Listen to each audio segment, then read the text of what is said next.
Hello and welcome to episode 4 of Starside Chat, the official podcast of Starside Cafe. I'm one of your hosts, Aaron, and with me is Zach. I'm the other host. That's true. We're co-hosts, the two of us. We should come up with like subtitles at some point. How do you mean? Like vice president and president? No. For like the show episodes. Oh, well, usually you name episodes of podcasts based on like stuff you've talked about. Yeah. Like I noticed that you titled the last one like Goldblum and or Augmented Reality or something like that. Oh, I guess I did put sort of a subtitle on the last one, didn't I? Yeah, I feel like it's more content based than like we can't like preconceive of them. That's true. Yeah. So we'll think of it after we're done recording. You already know because you are listening to this and you can read the subtitles. So you are future ahead of thinkers. What is that word? Precognitive in some ways. Yeah. So yeah, if you think of a good title, tell us. Well, no, because I will already have titled it. What are you talking about? They're going to read it and they're going to tell us in the past what it should be, and then we'll intuit it. You're blowing my mind, Zach. Minority Report. Zach, it's time to get into the news of the week. Do it. Well, first of all, I guess pre that, how was your week?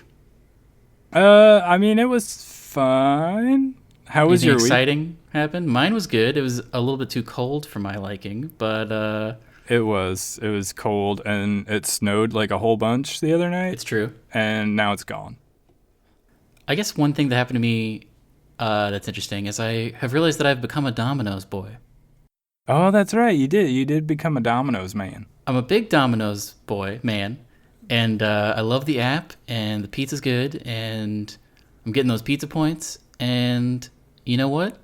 I love it. I do like Domino's. I didn't realize I liked it until like 2 weeks ago. So I think it's probably my favorite chain of the chains, but I haven't tested that. We might have to test it. Yes, so something that you might look forward to on the channel, we're talking about doing some food reviews, which I'm very excited about. The report of the week is a personal idol of mine, and I would love to follow in his footsteps and review food. Maybe not in a car, but definitely on While YouTube. wearing suits with slicked back hair. I own one suit, and I don't have anything to put in my hair, but I could take a shower, like directly preceding our recording, so it would still be wet. But TBD, we'll see what happens. So a lot of people don't know who Report of the Week is, but they should look him up because it's kind of great. He's a cool guy. Anyway, now, news of the week. Now that we've gotten away with our personal information. Zach, a lot of things happened with PUBG this week. Did it? So we're going to talk about what in the what we're playing / watching section. I'll tell you about what happened this weekend. But today or yesterday, they came out that they are making some new game modes because they're sort of in a mad dash to try and win people back from Fortnite, because Fortnite is dominating right now. And one of the things, so there's the new map, which is not available to everyone right now, and they're also making a new game type, which is a little bit unheard of. It's not a battle royale. It's called the war game type, and it's basically team deathmatch. Like when you die, it's not the end. You start with I believe you start with an Uzi, and you're just dropped in. You can respawn, and I think first team to 80 points, and points are designated by kills and revives and whatnot. First team to 80 points wins. So it's like a fast-paced new version of PUBG. Now, I'm in favor of this because I have said for a long time, and maybe I'm wrong because, I'm one of the few who's not like super in love with the whole battle royale thing. I enjoy it for what it is. But what I need in order to really get into it and learn how to get better at it is that like repetitive, getting more than one chance at it, and not having to like play for 20, 30 minutes and then start over from scratch after, dying from some sniper that you never saw. So this, to me, I think is very, very interesting. I'm super into it. However, I do find it kind of ironic that this like crazy new game mode that has come around and sort of is changing multiplayer a little bit, and like it's the new dominant like game mode, is now kind of going backwards to like the more Call of Duty style multiplayer thing in order to find a way to beat the competition or at least compete with it. It's very interesting, and I know that a lot of people have wanted for a long time a shooting range that you can just drop into single player and just like test your skills. Overwatch has this because I mean, PUBG is a game where there is like bullet drop, and you need to like kind of lead your shots in some ways, and so a lot of people don't get those chances because you're right. There's sort of like you're dropped in, and when you're dead, you're dead. There's not repetition. And so I think this will definitely help with that. I thought the solution was going to just be the new smaller map because that was also going to lead to like immediate action. But this will also be great, I think, because it will. I think it will. You're right. It's going to improve people's ability to play because it's going to be constant action. There's not going to be the Counter-Strike thing where once you're dead, you sort of just have to watch the match end, or you don't even get to watch, I guess. But I don't know. A lot of the like pro players that I watch, specifically this guy Choco Taco, who I really like. Whenever someone asks him like how do you get better at PUBG, he always says play other first person shooters because like he'll play he started out doing Counter-Strike, I think, and like the fast paced like team deathmatch version of Counter-Strike is just like helps you hone your skills because there's the repetition. But now you won't have to go to another game to do that. You can play this within PUBG, which I think people will respond well to. Yeah, I think that it's an ideal addition. Like, you still have your main battle royale game mode, but now you're gonna have a mode that's a little more fast paced. It's a little more action heavy and a good sort of almost training for like the main event of the game. I'm very excited for it. I don't believe they had a release date on it, but I think probably. I mean, the way they iterate so quickly, and like when they first revealed Miramar, the desert map. We were playing it like a month or 2 months after they had revealed it. So like, and this Savage map that is the smaller one, they revealed and people are playing it, and it's probably going to be released to. It's in like closed beta right now. You have to have a key, but I would imagine that's going to come out very quickly because, I mean, as a studio, I don't believe that they're working on anything basically besides this, so they can put their full force behind it. There's been speculation that like even this Savage map was like a big pivot. Because I think at some point they had said like, oh yeah, we're going to have the desert map. We're also going to have some kind of crazy snow map with like a lot of tall trees. But obviously that snow map is not happening right now. I think they saw what happened with Fortnite, the small, like kind of intimate nature of it. And they were like, we got to do something like this. So they like real quick started pivoting and doing this small map. So I think that they are a very agile culture, as it were, at Tencent or whoever is making this. Yeah, I think that is sort of the way games need to be. Like, so it's very new, the whole early access thing, I guess, where like some games have really keyed into it, and like PUBG has obviously taken off with it, and mostly you see this on Steam.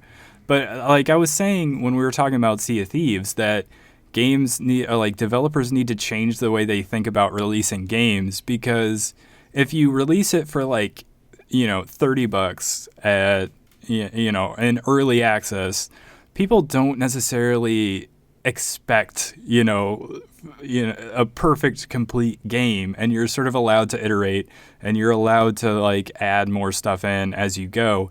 And now it feels like PUBG is this really great deal, right? Where you're getting all these additions and all these new modes. Whereas you look at something like No Man's Sky or Sea of Thieves, and you're like waiting for long periods of times for updates, but also there's that huge initial like anticipation, and then it comes out and it doesn't meet the expectation that you get with like a full retail $60 game.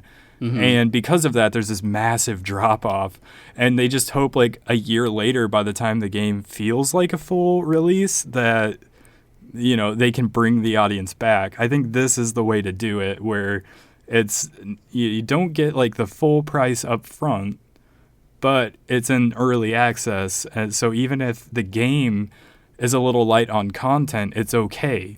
And so you give them time to sort of add to it. Yes, I would say the key is transparency and community engagement, or not engagement, but an open dialogue with the community. I mean, I think I've talked about this many times on this channel, but like early days Minecraft is something that everyone I feel like wants to emulate, and that was just like very open dialogue of just like, what do you like, what do you not like, guess what's happening this week, like constant updates like, oh, there are fish now, oh, take a look at this effect, oh, this block type has changed, I've added this kind of ore. Well, that's Like exactly why early access is so great. yes, I agree. It needs like, to some extent you shouldn't allow the community to shape the game you want if it's your singular vision, but Sure. the fact that like as a community I mean it feels nice to like engage and I also be feel like a heard. lot of the changes that happen over time with something like a No Man's Sky or eventually a Sea of Thieves will be reactions to community things anyway. Like, it's fine if you have your like artistic vision at the start of things, but so many games are coming out that are content light and they need all these additions in order to make them feel like a complete game. And if they've already been on retail shelves for a year by then, like, the audience isn't going to be there. Like, think about how crazy it would be if No Man's Sky released like this year with all the stuff it had. Like, that would feel like a more complete game, and the reaction would not nearly be as harsh. Like, think about the reaction to when that game launched to when PUBG launched. And, like, content-wise, I don't know that they're that far apart. Like, PUBG's one game mode. Yeah. But the reaction has been so different because of the way they went about releasing it. Yes. I mean it's that community management and the open dialogue. Yep. So anyway, Zach, have you heard of Lawbreakers? I'm gonna bet you haven't. I am aware of Lawbreakers. Really? Yeah, it did not go well for them. Yes, they had a bad time, and people have basically checked out. But that company, I believe Boss Key is the people that made it. Yep. They got a new game going on. Tell me about it. I hear it's Battle Royale themed. Zach, it's Battle Royale. Not only that, it is 80s themed. I'm on board for that. Have you ever seen that Schwarzenegger movie, Marathon Man? The Running Man? Running Man. I get Yes. those mixed up. So it's similar. There was another Battle Royale game sort of like this that I can't remember the name of. But I think there's going to be like announcers, and it's basically a game show Battle Royale. And everything is over the top and zany. So, is it basically Running Man? It's more... You remember that game Sunset Overdrive that was like a Xbox One exclusive launch title? Yeah, it was like super cartoony. Yes, it's very similar to that, I think, in aesthetic. But it's like a game show. This game is called Radical Heights, by the way. Do you remember the game that came out? I think it's in like early access. It came out a little earlier this year. It was called SOS.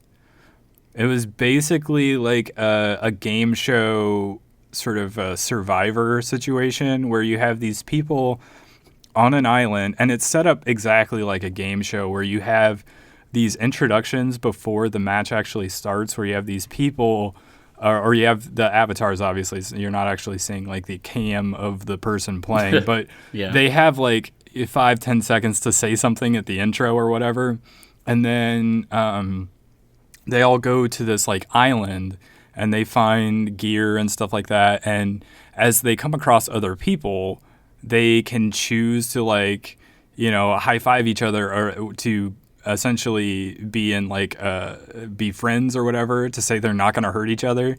And then obviously they can break those at any time if they want to, but so it's this constant sort of you know, are they going to be my friend, are they going to kill me, sort of thing. So it's a little bit like the game show you know, Survivor, but it's also a little bit kind of like PUBG, but it's very focused on that like sort of faux TV presentation.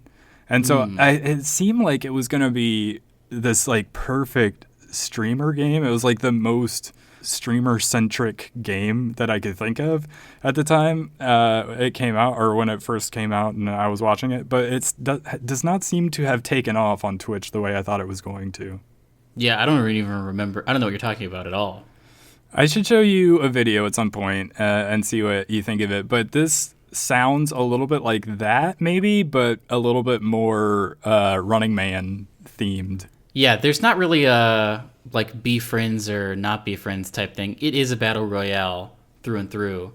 But the game show elements are sort of like they recently added vending machines in Fortnite, and so it's similar to that a little bit. The twist in this is that it's all about money, fake money. So you drop in, you're killing people, but you're also like, instead of like PUBG where you're looking for armor and guns, you are looking for guns, but you're also looking for money. So you go into these places, you're finding money, you're killing people for money. If you find an ATM, you can deposit that money into your offshore accounts, which is like something that carries over. So this is a game where there is progress to an extent because you can use your money, you can like collect money, and then within the game you can like purchase guns like before other people. So there's a little bit of an imbalance in that way. It sounds a bit like GTA free roam, right? Because couldn't you go like get a bunch of money or whatever, and then you would have to take it back to like an ATM to deposit it into your account, and until you did that, somebody could come along and kill you, and you would drop all your money, and they could pick it up. Yes, so this is sort of the conceit is to like add a progression system basically, or like benefits for playing a lot, which I guess PUBG, the only benefit for playing a lot is like your skill increases. This is sort of an artificial skill increase by allowing you, if you collect a lot of money, and I think there's a way to collect fame as well, but they're not really saying what fame does, I don't think. You are able to win more games because you have more money, and then you can get guns faster basically when you play. And also there's like weird game show elements, like instead of drops being generic drops, I think like spin to win drops will happen, and just like other game show elements will happen. They released a trailer and it seems crazy. Is there like community engagement? So like if somebody is streaming it and watching it, can they like have some sort of effect on the game?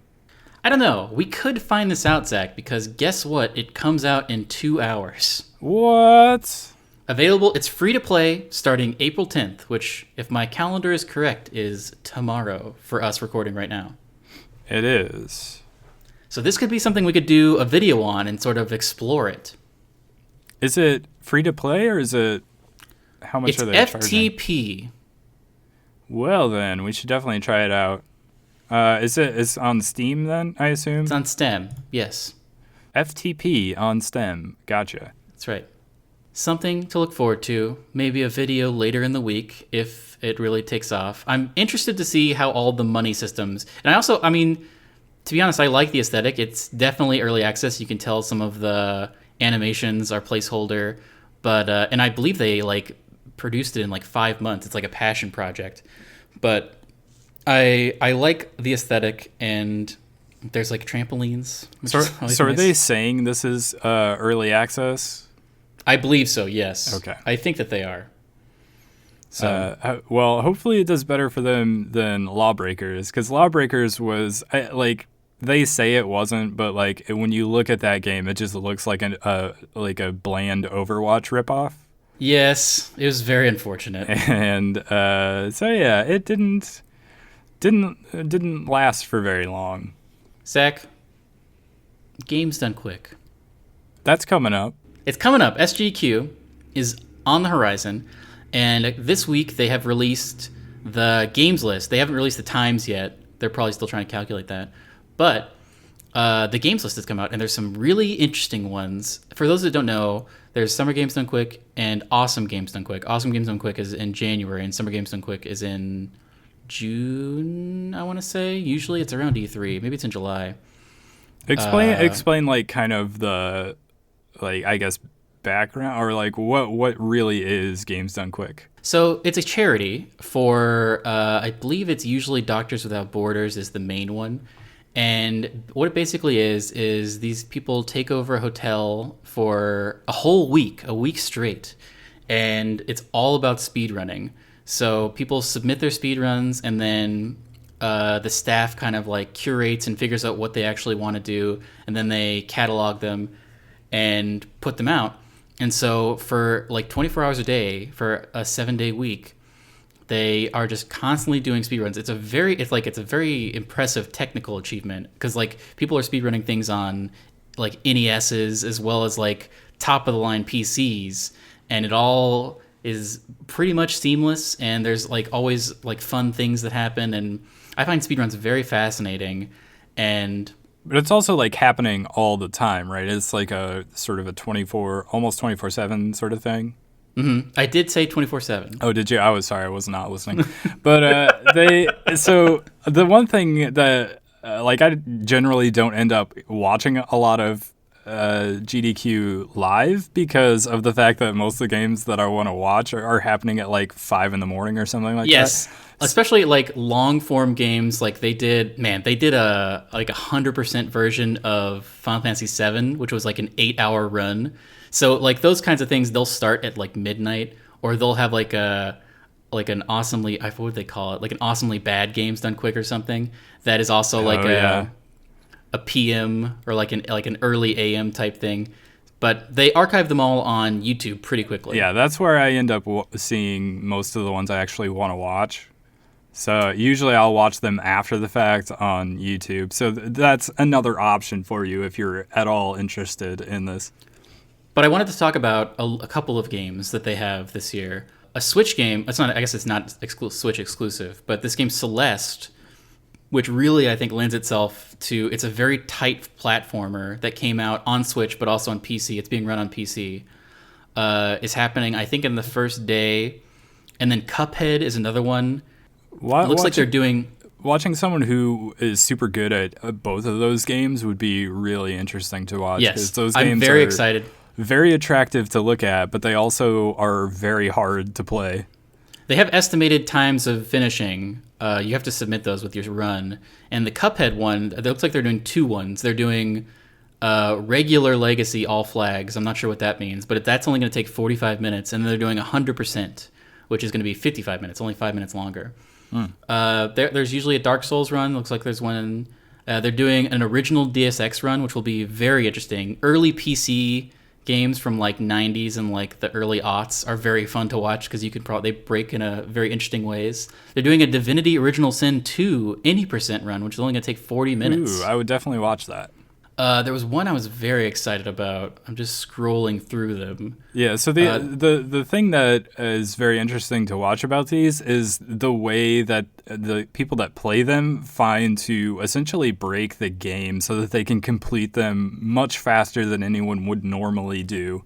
Yes, I mean, what you're watching is like hundreds and hundreds of hours of there's like Discord channels where people who love a game will all get together, and everyone is sort of like takes part of a game, especially if it's a long game, and just like it's a big community coming together to put forth a very tight run and just to like get those numbers down, get them super fast. Yeah, they have to play the game that they're playing for this. They have to like dedicate probably thousands of hours of practicing in order to be able to do what they have to do to complete their run for this. So it looks like there's going to be... there are also races as well. So it seems like there's going to be a Super Mario 64 70-star race, which I think will be pretty interesting. There's a big Super Mario Maker block. There's always a big Super Mario Maker. There's sort of these celebrities in the Super Mario Maker universe that make these insane levels that are like crazy hard to do. But they're also super good runners that like it's basically their job to run them. And so they usually have these like 3v3 or like 4v4 blind races made by it's usually the same three people. Like I think like this guy Carl Sagan makes them. And Carl Sagan?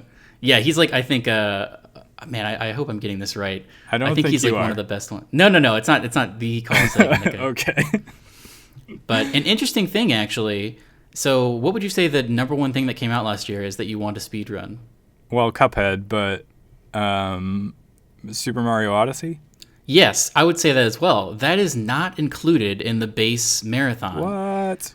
But it's a bonus game. And so usually what they're probably going to do is it's going to be a donation incentive. Like throughout the week, there are donation incentives where you can, when you donate your money, you can, first of all, if you donate a certain amount, you're entered in to win prizes. But also there's like sub things you can donate for. For instance, like the file name on a Legend of Zelda run, and there will be like choices you can pick, and then whatever gets the most money wins. And probably they're leaving out Super Mario Odyssey because everybody wants to see it. Like I think when Breath of the Wild came out, that was also left off, and you have to like reach an insane donation amount to get.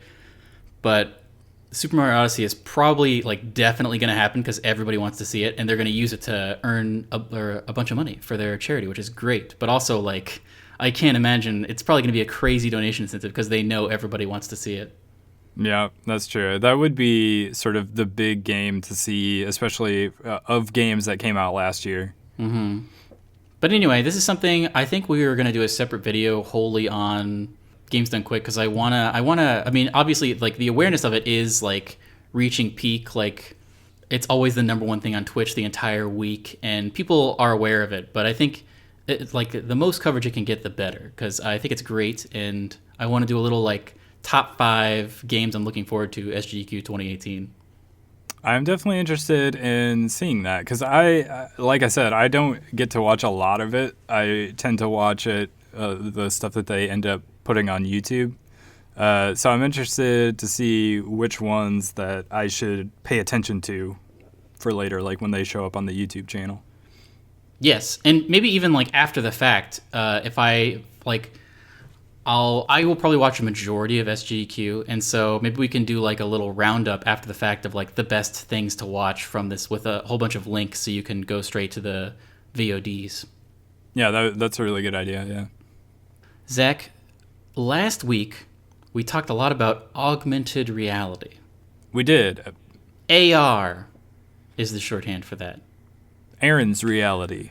That's right, I wish. But I was reminded randomly earlier in the week that I had started to watch an anime a long time ago about augmented reality, and then I had stopped for some reason. I think maybe I moved or something happened where I had to stop watching it, but I remembered it this week, and I started watching it again, and it is very prescient of like the current times. It's an anime called Dino Coil, and it was made in 2007, and it's 26 episodes. It's a full-length show, and it is about a group of kids who are living in this town, and AR is like super prevalent. So they have these everybody wears glasses, and they have like digital pets and cool digital things. And basically the way that AR works in their world is everything is mapped.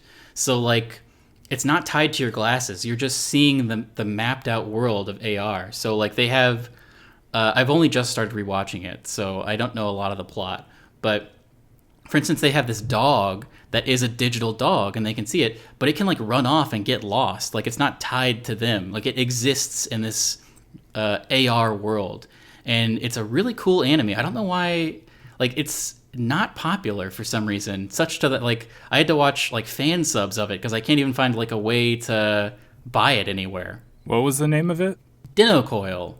DENNO Coil. Sometimes it's DENNOU Coil, but it's very cool, and it's very beautifully animated, and a lot of its ideas are very interesting. Like for instance, if they make phone call, anyone can have a screen in front of them at any time, but if they make phone calls, all they do is like they make a phone like hand gesture and they hold it up to their face, and like that's phones basically, because they've got like audio in their glasses, and like their glasses can see everything. So like the computing in this show is very interesting. For instance, like they all have like little pouches, and they just can dig into the pouch and pull out anything really, because it's like just being pulled out in AR.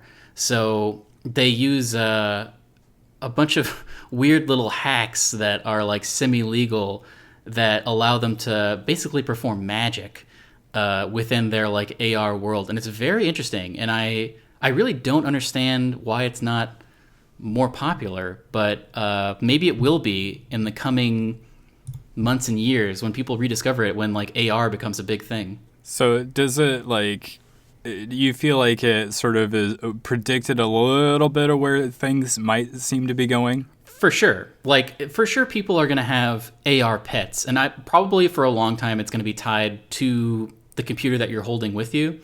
But I think the dream is for some sort of municipal network to exist where the glasses don't need to be the main computing source. It's sort of just like a pass through, and the whole world is mapped, and like you don't need you like the stopgap. I feel like is like how small can you get a super powerful computer capable of doing AR?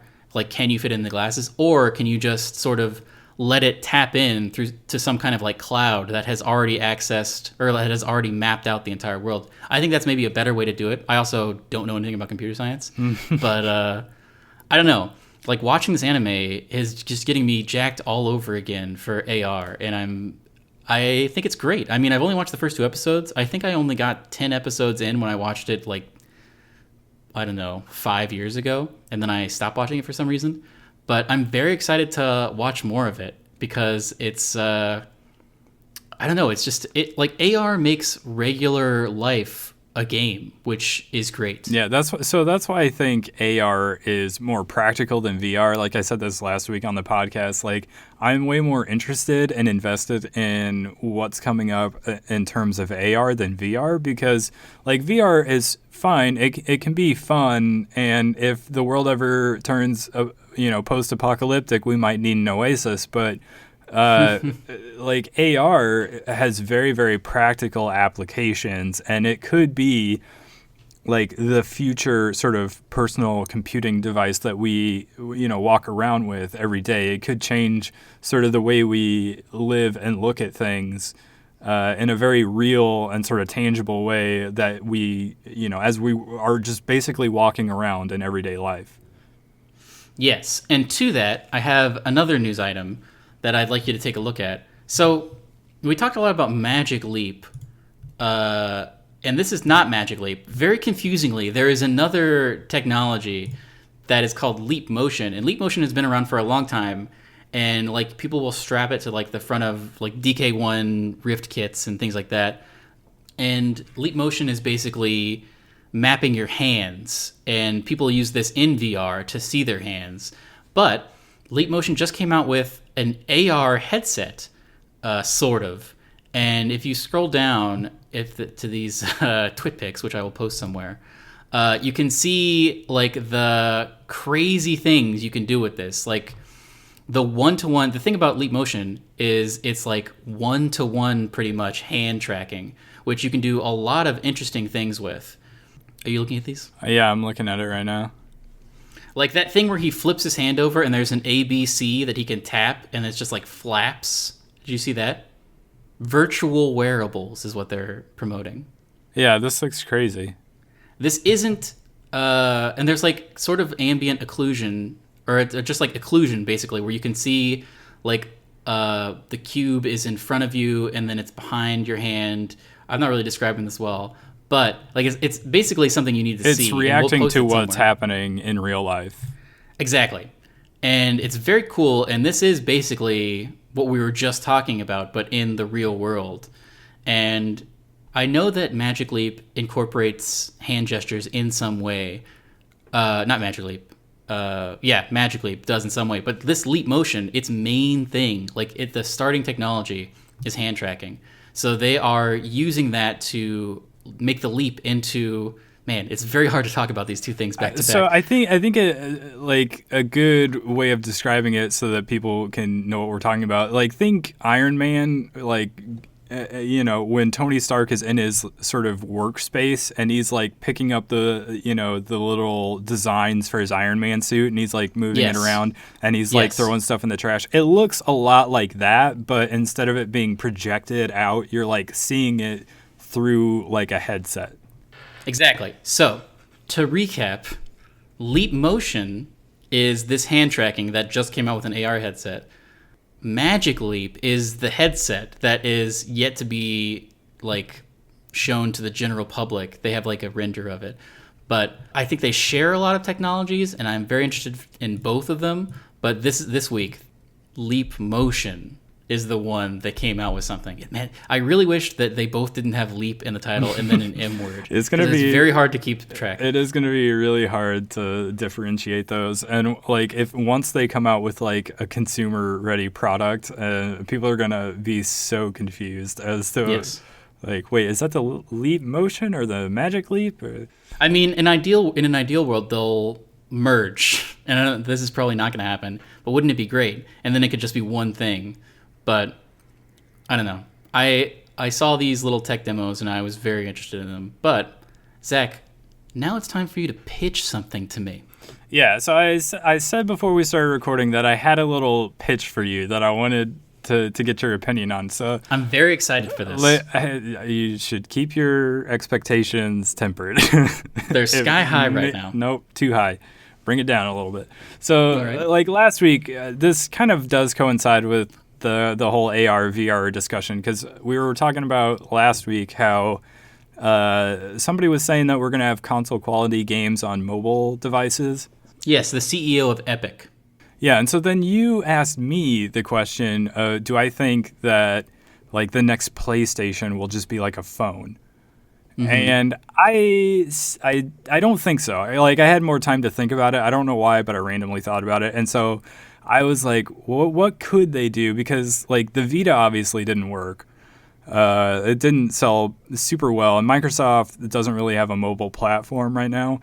But like they wouldn't want to come out with phones, because like Apple and Samsung and Google, like they already pretty much have that space locked down, and Microsoft has already failed in that space once. So the idea would be, what if in order to compete in the mobile space with Nintendo, like I don't think home consoles are going anywhere, so would be like a separate thing.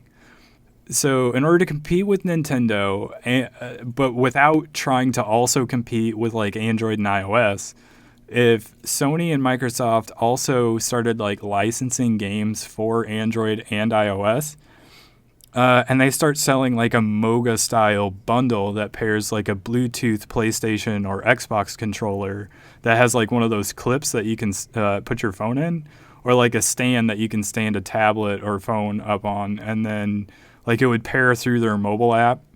And then so like the Switch reveal trailer that showed that guy on the plane with like the Switch standing on his tray table. Next to that guy, you would have somebody with like a tablet or a phone sitting on their tray table, and they're just holding a PlayStation controller. Interesting. And then so that way Sony wouldn't need like a Vita, and maybe they could come up with like a good way of also doing sort of that like game streaming thing that they do on Vita, where you can also like play your like PS4 games on Vita, but you would be doing it on a phone. I am pro this, I guess. You sound less enthusiastic about it than I was expecting. No, it's good. It's a good idea. I just I don't know. I don't know what's giving me pause. I guess I have this stigma with phone games where, and I think the general populace has this, where like all phone games are terrible, but that's because of the touchscreen. But that's why I say it would have to involve a Bluetooth controller. Yes. So it would be like a Moga style bundle. Like, you know, the Moga controllers? Yeah, I have one, yeah. Yeah. So it would be like that. But also, we're assuming in this conversation that guy is right, that there is going to be console quality games. Like you can make the case that there already is, but if we're assuming that like sort of up to snuff with like almost current console quality games on like mobile devices. Now, I would say the one thing that would hold it back, even if it was like great graphics, is the screen size. Yeah, that's why like phones are getting bigger, obviously. Like the screen to body ratio is, shrinking or whatever. True. So we're getting also like taller devices. I don't know if that ends up being an issue or not down the line, but like the screens are getting bigger while the bezels are getting smaller. So the footprint's not necessarily getting any bigger, but the screens are actually increasing in size. And then, of course, you could also do this on a tablet, so maybe it just reinvigorates the tablet market, which I don't think is doing real great right now. Yeah, there's pretty much only iPads, unfortunately. Yeah. Going back to AR, though, I mean, if this was a bundle where you got the controller and then you already had an AR headset, the screen could be any size. True. I think I am pro this. Like if there were like if the Sony app on my phone was like, hey, do you want to download like Inside or like another like Hyper Light Drifter or something, and have this controller, I would be like, yeah, I think I would do that. Yeah, so that's kind of the beauty of it, is that it would all be sort of handled through the like Sony, like the PlayStation app or like the Xbox mobile app or whatever they call theirs. Here's And the thing, though. Here's the key thing. I had a Vita for a while, and the reason I had it was because I was very into Destiny 1, and I had to travel, and I wanted to play my Destiny 1 anywhere. So if this was a thing where it could sync game saves, and it was like parity, cross-platform, sort of like any game that I buy on my PS4, I can play on my phone. 100% I would use that, like a lot. well, so like right now, Microsoft does a pretty good job where if you buy a game through the Microsoft Store, you get like it's like Play Anywhere, I think they call it, where you have it on your Xbox and you have it on your PC. I would assume if they were able to come up with something like this, they would also like include that like whatever mobile version of it. But I don't know if they would be able to do a mobile version of like a like current console generation or whatever game. But if you could do the game streaming thing, if Yes. they could find a way to improve that so it worked better than it did on the Vita, I mean, it worked pretty good on the Vita. well, it's very dependent on like the home internet that your console is connected to, True. but also the internet that you have while you're out and about. So Yeah. the potential there is for a rough gaming situation. But if they can improve that, and maybe they just need to improve like wireless networks, which they should definitely do. True. But something like that where it's just phones are able to actually run those games, whether they're streaming them or they've actually downloaded a version of it on your phone. And then maybe they would have to make it so that there's some sort of mobile controls for it in case people don't buy the controller bundle. But I feel like ideally you would have the controller. I think this is a really good idea, and I can just imagine, like, someday there will be another good, like, another Destiny, basically. Who's to say what that's going to be? I mean, they're making another division that they're going to unveil at E3, but there's going to be a thing where, like, logging in every day is a benefit, and there's things to do every day.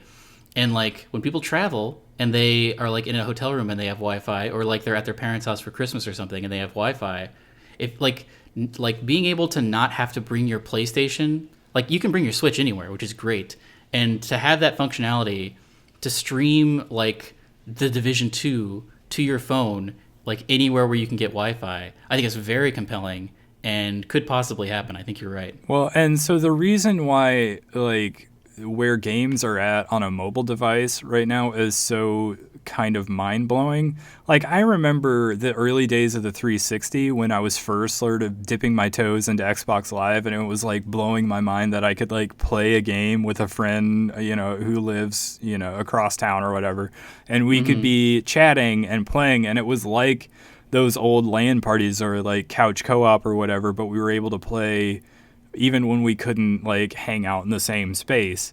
And that was so cool to me. You can have that same exact experience, but on a mobile device, like right now. Like me and my brother can play PUBG mobile on my phone. And granted, like the graphics aren't as good as they would be if you were playing on PC. But like you have the capability of voice chat and stuff like that right now.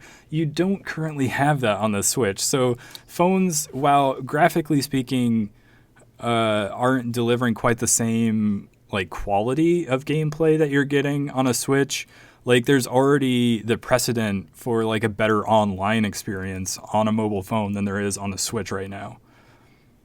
Yes, the Switch has shifted a paradigm, and I mean, who's to say how far along anything is in development? But like, the PS5 will eventually become a thing, and I don't know. I feel like it's likely that the Switch had an effect on the development cycle of the PlayStation 5 and probably even the Xbox, whatever they're going to call it, some nonsense. It's possible. I wonder though, because I feel like there was a report where Sony said that they were not going to try to compete with Nintendo in that sort of hybrid home console slash mobile console space. But maybe they Yeah, have I don't to, know. and maybe a good way to do that is something like I was describing with, not necessarily trying to sell you another piece of hardware like they were doing between the Vita and the PS4, but leveraging what device you already have in your pocket and making that Yeah. somehow able to or compatible with their current console. It's a good idea, and I think it's viable. I would be interested to see. I mean, I guess we'll find out. I mean, who's to say what things will be revealed at E3? That's why it's such an exciting event. It It's the best is. event of the year. It is the most exciting event of the year. Do you know what the most exciting event of this weekend was, Zach? I was gonna try to come up with something goofy, but I cannot think of anything. So no. Zach, what? So we talked about PUBG having a bunch of changes in the news segment, and another way that they're coming around and trying to compete with Fortnite is having these weekly events, and it's sort of like a tavern brawl, but for PUBG, and it's very compelling. And this week's event was called Tequila Sunrise. The first event was last week, and it was usually the max amount of people you can have on a squad is 4, but they opened it up to 8v8. So like it was groups of 8, which is crazy. But this week it was called Tequila Sunrise. It was on Miramar. It was only on the desert map, and it was shotguns only. And you saw where the first circle was, so people could better drop into like very hot zones. So it led to like crazy stuff happening. Like vehicles were way more viable because you wouldn't just get destroyed from long distance. Like there were no snipers. It was only shotguns. I played for I think about 3 hours this weekend. I won our first match. Me and my friend played, and we were paired up. It's only squads, so we had 2 random people we were playing with. But this guy Diesel Bop was playing with us, and Shout out to Diesel Bop. shout out to Diesel Bop. I don't know where he went afterwards. We couldn't pair up with him, but he was great. Or she. It was a female avatar, so who's to say? Maybe it was a girl. We won. We won our first game, and it was very exciting. And it was only shotguns. There's I believe it's three variants of shotgun in the game. And there's like a 2-barreled one that has like very good spread. There's a pump action and like an auto shotgun. And because you can see where the first drop or like the biggest circle is, you can really hone in and like immediately be in the circle and immediately get into action. And it was a lot of fun. That sounds very cool. I didn't know you were dipping back into PUBG. We should I never play stopped. together sometime because I have not play all the played time. in many months. I wouldn't say I'm a pro, but I do play like at least once a week with some of my friends, and it's very good. I have one friend who's like very very good at it, and he will often shepherd me and my other friend to victories. So I probably won over 30 times.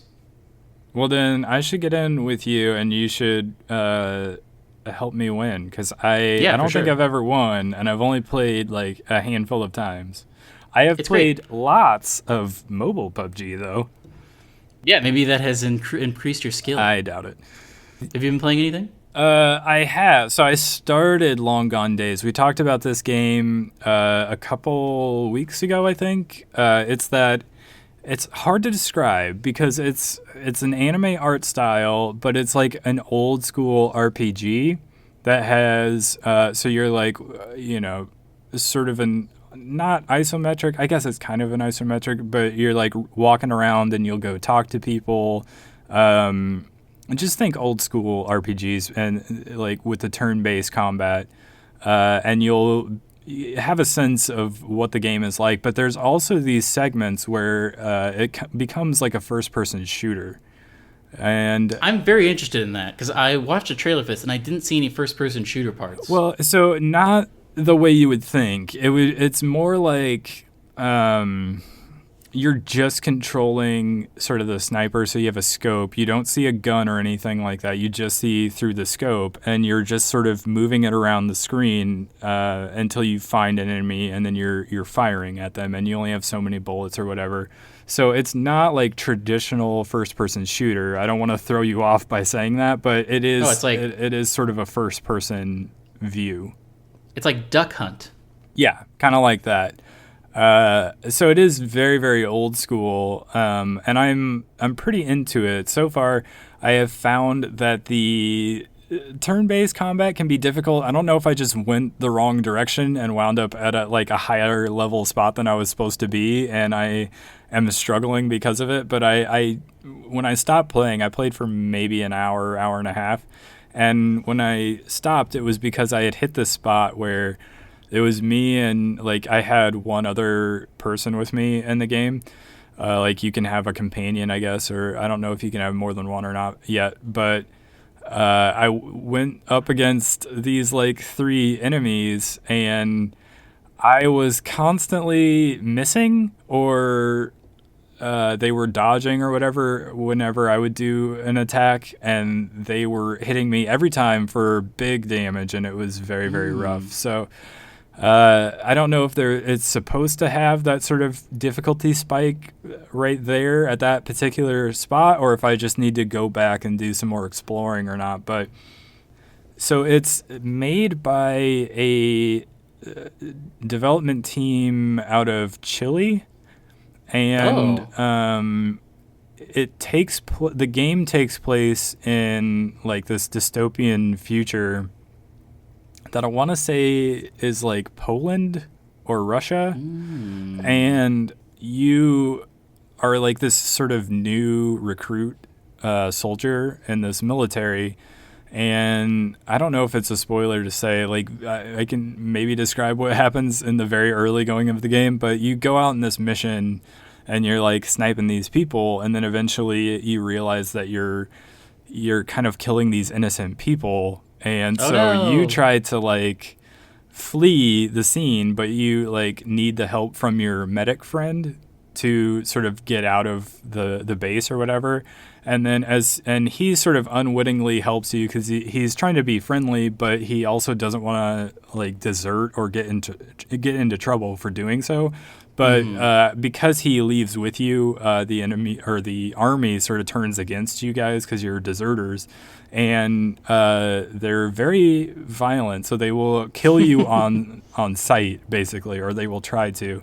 So I have only made it to the part where we basically just leave the army and we're trying to sort of flee because the army wants to kill us because we have deserted. But I'm interested to see where the story goes. If you're into like old school RPGs, this reminded me a lot of like RPGs you would have played on like an SNES, sort Oh, of that era RPG. I'm very interested in that. We should do a video series on this. We should definitely do that. I'm up for it. I did record the hour and a half I played, so we should definitely get into that. But Excellent. I think it is also in early access. So it's like $15 on Steam, and I would assume that they're planning on still updating it and adding more stuff to it over time. The control scheme is a little weird. There's like you're only using the directional buttons to move around, and then the only buttons you have for actions are like Z and X. Oh, that's weird. Can you remap them? I didn't see an option. Maybe I just need to look around a little bit more in the menus.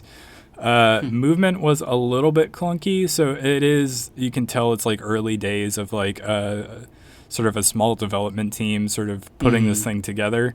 But maybe that's all the more reason why we should support the game. And Yeah. yeah, I'm into like the aesthetic of it is really good. The music's great. The animation is very, very good. And it's so far it's an interesting story. I'm interested to see where it goes. And yeah, if you're a fan of old school RPGs, give it a shot. For sure. It's called Long Gone Days. Expect some videos about it. Yes. Zach, quickly, we're running out of time, but each of us watched an anime that we want to talk about. Yeah, so I saw on Crunchyroll they had the first episode of the Persona 5 animation, and because I played not all of, but a lot of Persona 5 last year, I was very interested to watch the first episode, and it does feel like it's basically the intro to the game.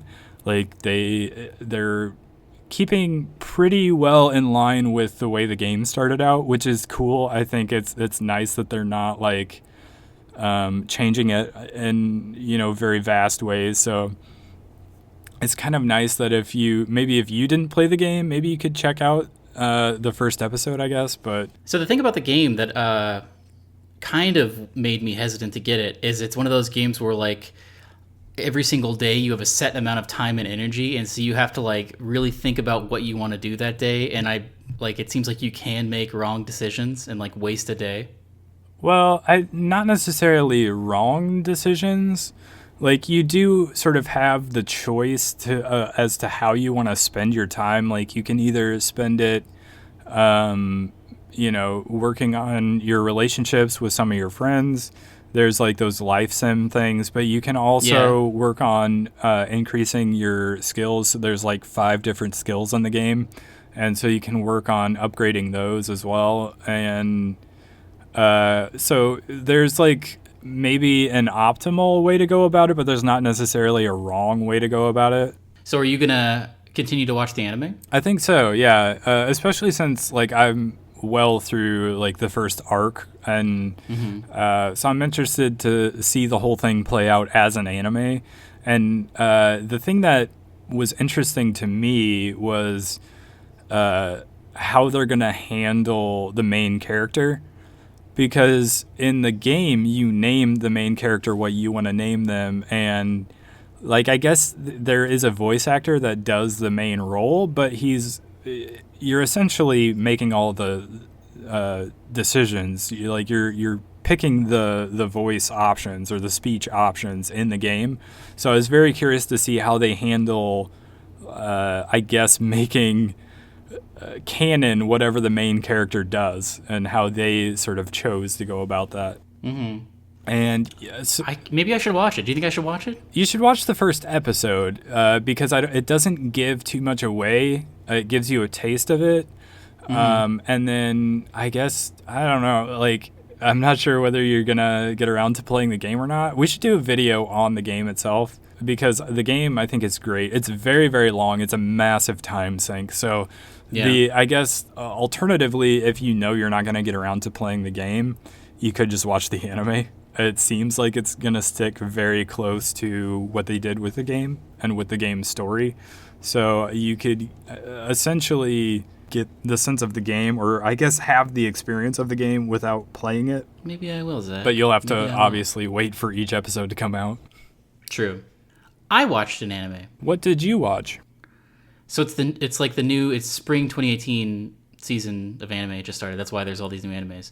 But so do you know what Sword Art Online is? I have not finished it, but I have seen a decent portion of it. So there were 2 seasons of Sword Art Online, and in the second season they revealed this new VR. So the plot of that is like there's a new VR MMO and people are like super into it, and it's Matrix style. It's like full dive where like you put on a headset and then you basically fall asleep and you wake up and you're in the world, so you're not like in your own body. And the plot of the first season is that like this guy made this VR MMO and then he trapped all these or like basically everybody who played it in it, and they couldn't get out of it, and so they had to just like beat the game to get out of it. But they eventually get out of it. Spoiler alert.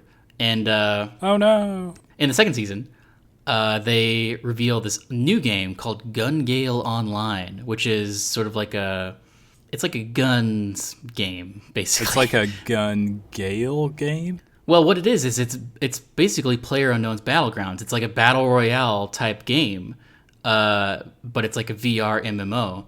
And so they just came out with a third season called Sword Art Online Alternative Gun Gale Online, and the first episode is out, and it's none of the, as far as I know, it's none of the main characters from the Sword Art Online main series that has been going on for a long time. That was going to be my question. So do I need to go back and catch up with No. this, or can I just start here?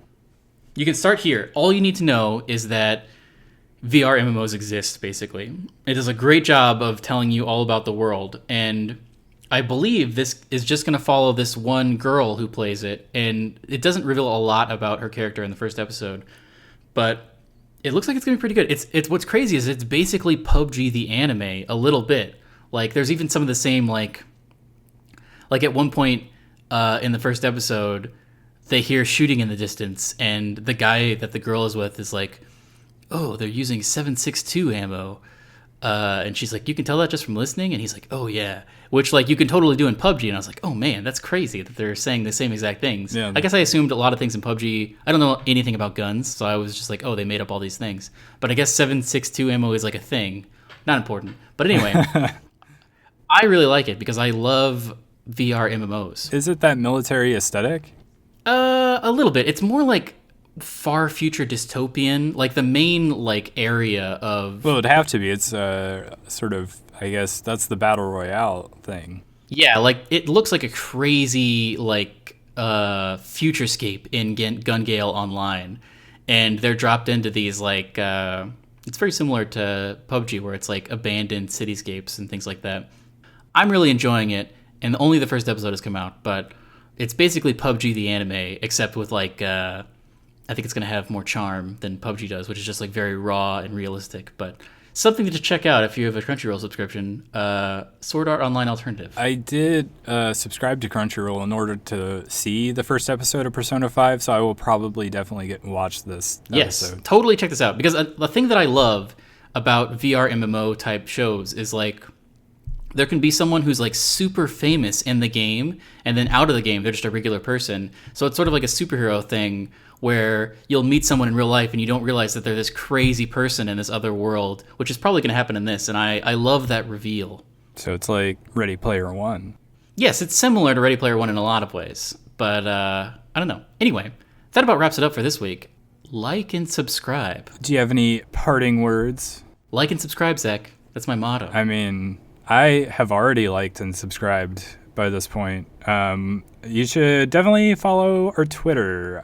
Yes. If you wonder like when a new video comes out, it just gets posted automatically, so it's right there. And we have an Instagram as well, which sometimes get posted to. Yeah, whenever I get around to it, basically. We're a work in progress. We're very true. Still Early there. days. Yes, we're coming up on 1 month actually. We are. It's very. We came up with this very quickly, and we were thinking about the particulars later. Let's just do it. And so yeah, we're still figuring things out as we go. But yeah, definitely subscribe, leave us a comment, give us a like, and I guess we'll see you next time. Goodbye, everybody. Goodbye.